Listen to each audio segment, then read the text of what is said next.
মানুষের অহংকার পটে বিশ্বকর্মার বিশ্বশিল্প।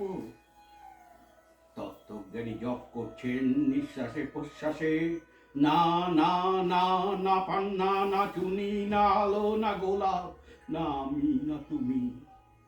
ওদিকে অসীম যিনি, তিনি স্বয়ং করছেন সাধনা মানুষের সীমানা। তাকেই বলি আমি। সেই আমির গহনে আলো আধারের ঘটল সঙ্গম, দেখা দিল রূপ, জেগে উঠল রস। না কখন ফুটে উঠে হলো হ্যাঁ মায়ার মন্ত্রে, রেখায় রঙে, সুখে দুঃখে। একে বলো না তত্ত্ব, আমার মন হয়েছে পুলকিত।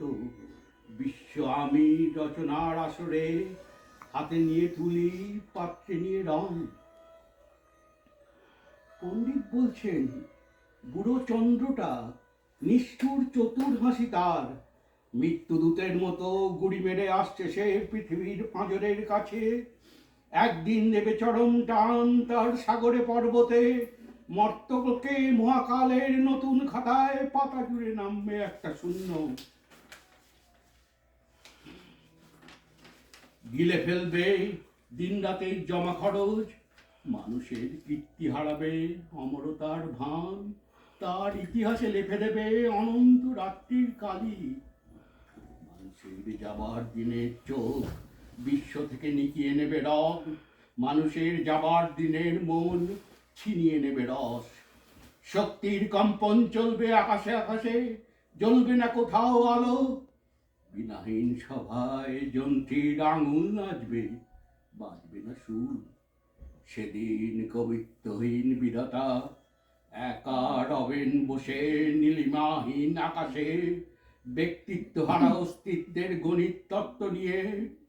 তখন বিরাট বিশ্বভুবনে, দূরে দূরান্তে, অনন্ত অসংখ্য লোকে লোকান্তরে, এবারই ধরিতে হবে না কোনোখানি, তুমি সুন্দর আমি ভালোবাসি।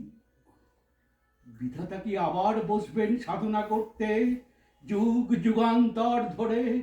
প্রলয় সন্ধ্যায় জপ করবেন, কথা কও কথা কও, বলবেন বলো তুমি সুন্দর, বলবেন বলো আমি ভালোবাসি।